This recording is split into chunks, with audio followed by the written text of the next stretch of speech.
broadcasting live from Facebook, so I'm going to pass you this phone. Everyone can be part of it. Thank you for the introduction. Good afternoon, Women Deliver 2016. Thank you so much for joining these talks today. As a musician, we never get this much space on the stage. I just want to do cartwheels from end to end. It's so exciting.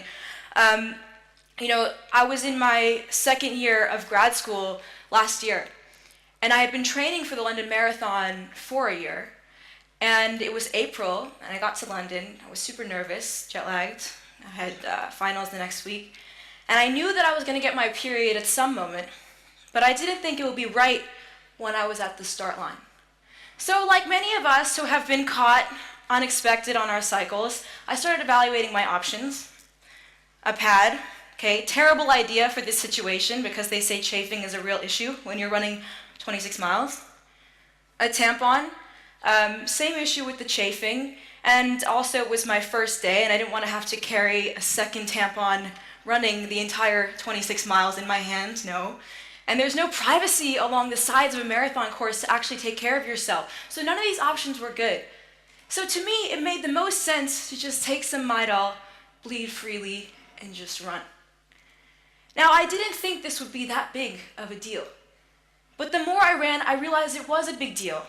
Because while in that moment, I had the choice to reject my own shame that day, millions of women and girls around the world do not have that choice. If you ask me, stigma is one of the most effective forms of oppression. Why? Because it denies us the vocabulary to talk comfortably and confidently about our own bodies. Why does period stigma matter? Well, in the global north, to this day, tampons are still taxed as a luxury item. I can assure you, for those who've never used a tampon in the room, it's not a luxury. The FDA to this day refuses to encourage tampon companies to put the toxic ingredients that they actually use on the box. Take a look next time you use a tampon or a pad, you won't see the ingredients there.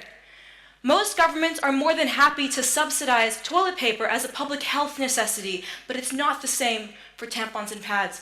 And finally, most young girls and women, either in school or the office place, still feel very awkward to ask for something as simple as Midol that would actually enable them to excel in their workplace if taking care of their periods better. In the global south, the statistics are far worse. In India, only 12% of women have access to the pads they need to take care of themselves on their periods. In Senegal, 36% of young girls drop out of school each year because it's not comfortable for them to go to class bleeding. In Uganda, many young girls have talked about trying to use dried leaves, plastic bags, reusable material from mattresses to take care of themselves when they're at school. But if they experience a leak and one of their boy classmates make fun of them, it's much better for them to just stay at home a week, a month each year, a week, a month, instead of actually dealing with the stigma that comes from being in that classroom. And finally, even though in 2005, the Nepalese government banned this practice, in most rural parts of the country, young girls are expected to sleep in a tent or a community outside of their homes. Each week when they're on their period, they have to leave and go to a separate space. And when they're there, they've talked a lot about how this leaves them vulnerable to attacks from animals, terrifying weather, and sexual assault. Now, while this is not a life or death issue, which is why many times in the developing communities it's not given the attention it needs, this is something that affects the environment, that affects confidence levels, that affects the economy. And while the stats are so bad, luckily there has been lots of good work done in the past couple of years to combat this issue. Now, the business school student in me often thinks about how can I explain social change when it comes to this issue. And I think a lot about how there's about 4 different levers that we can pull depending on our own personal sphere of influence.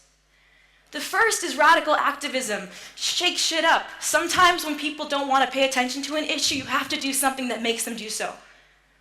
The second, access to information.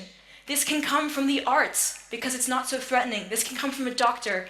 This can come from educators. I know we have Zana Africa in the room, and this is a big part of the work they do in Kenya. The third, policy change. The lawyers in the room, those who know how to go to Congress or to their local communities and their parliament and explain why sexist laws hold women back from reaching their fullest potential. And finally, innovation. Innovation is one of the most important things when it comes to this issue. You know, we get a new iPhone every 6 months, but do you know how many innovations there have been in the past 500 years when it comes to women's periods? 3, okay? 3. A tampon, a pad, and a cup. This is not acceptable. And the reason why this issue happens is because we can't talk about it comfortably. How can the innovators come in and build a viable solution if we can't even tell you what's going on? Furthermore, when it comes to innovation, it's important to remember the environment. While tampons and pads are currently an acceptable, viable form of taking care of ourselves, it's something that pollutes the entire environment because they're not biodegradable. It's also important to consider this, which is something that I learned recently. For example, if I build a reusable pad, this might be very appropriate for some communities in rural countries. But it's not appropriate for everybody because if they don't have running water, how can they wash the pad to hang it up and use it again? So instead, donations must be made. But what happens when the girl doesn't have a place to change out her tampon or her pad in her communities, or doesn't have a place to dispose of it? The issues run so deep that when we think about innovation, we think about making change, it has to be community specific. And what's the central theme there? Being able to talk about it. You know, menstruation and periods, okay, are the foundation of the human race. We wouldn't be here if it weren't for that cycle. This is something that should not be talked about with disgust and with shame and all of this. And it's something that we can combat together. The future is female. Thank you.